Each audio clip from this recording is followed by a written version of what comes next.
ಇವತ್ತು ತುಂಬ ಆರೋಗ್ಯಕರವಾದಂತಹ ಒಂದು ಮಲ್ಟಿಗ್ರೇನ್ ದೋಸೆ ರೆಸಿಪಿಯನ್ನು ನೋಡೋಣ. ಒಂದು ಪಾತ್ರೆಗೆ 1 ಕಪ್ ಬೆಳ್ತಿಗೆ ಅಕ್ಕಿ, 1 ಕಪ್ ಇಡೀ ರಾಗಿ, 1 ಕಪ್ ಕಡಲೆಬೇಳೆ, 1 ಕಪ್ ಹೆಸರು ಕಾಳು, 1 ಕಪ್ ಉದ್ದಿನ ಬೇಳೆ, 1 ಕಪ್ ಮಸೂರ್ ದಾಲ್ ಮತ್ತು 1 ಕಪ್ ಶೇಂಗಾ ಬೀಜವನ್ನು ತಗೊಂಡಿದ್ದೀನಿ. ಇನ್ನು ನೀರು ಹಾಕಿ 2-3 ಸರ್ತಿ ಇದನ್ನು ಚೆನ್ನಾಗಿ ವಾಶ್ ಮಾಡಬೇಕು.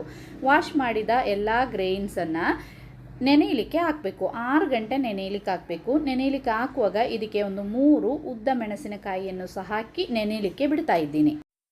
6 ಗಂಟೆ ನೆನೆದಾದಮೇಲೆ ಇದನ್ನೆಲ್ಲ ಮಿಕ್ಸಿ ಜಾರಿಗೆ ಹಾಕಿ ಒಳ್ಳೆ ಫೈನಾಗಿ ರುಬ್ಕೋಬೇಕು.